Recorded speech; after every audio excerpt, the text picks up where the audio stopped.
Şahin Stüdyo təqdim edir.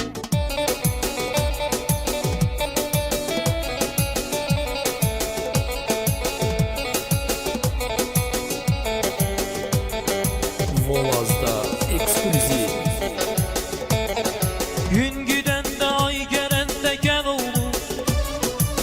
Cihan yanar sen gülende gül olur.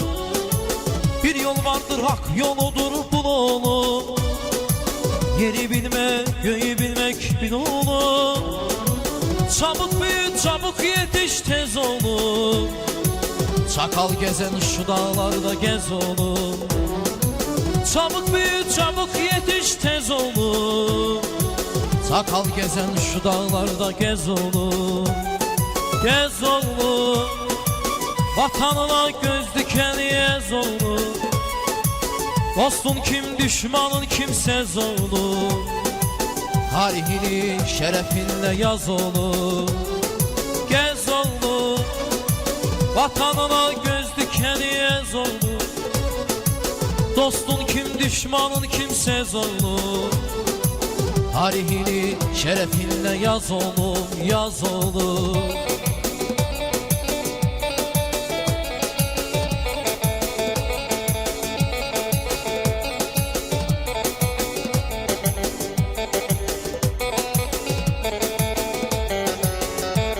Senden gider sonsuzluğa yol olur. Dört bir yana salmalısın kol olur. Ekmeğini aç olanla bel olur. Haram yeme hak uğrunda öl olur. Çabuk büyüt çabuk yetiş tez olur. Sakal gezen şu dağlarda gez olur.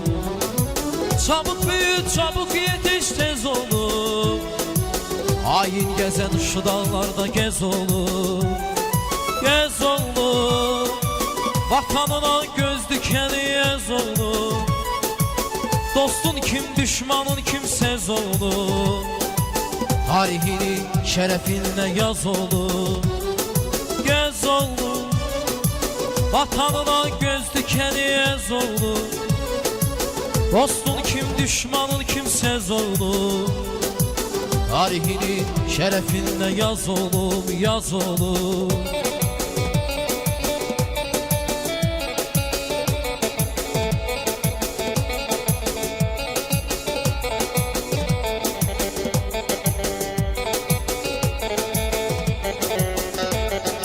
Zulüm dolu saltanatın bin oğlum.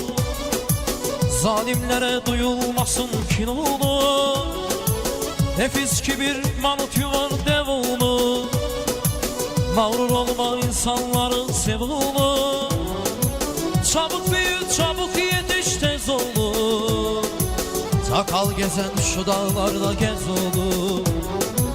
Çabuk büyüt çabuk yetiş tez oğlum. Hain gezen şu dağlarda gez olur. Gez olur.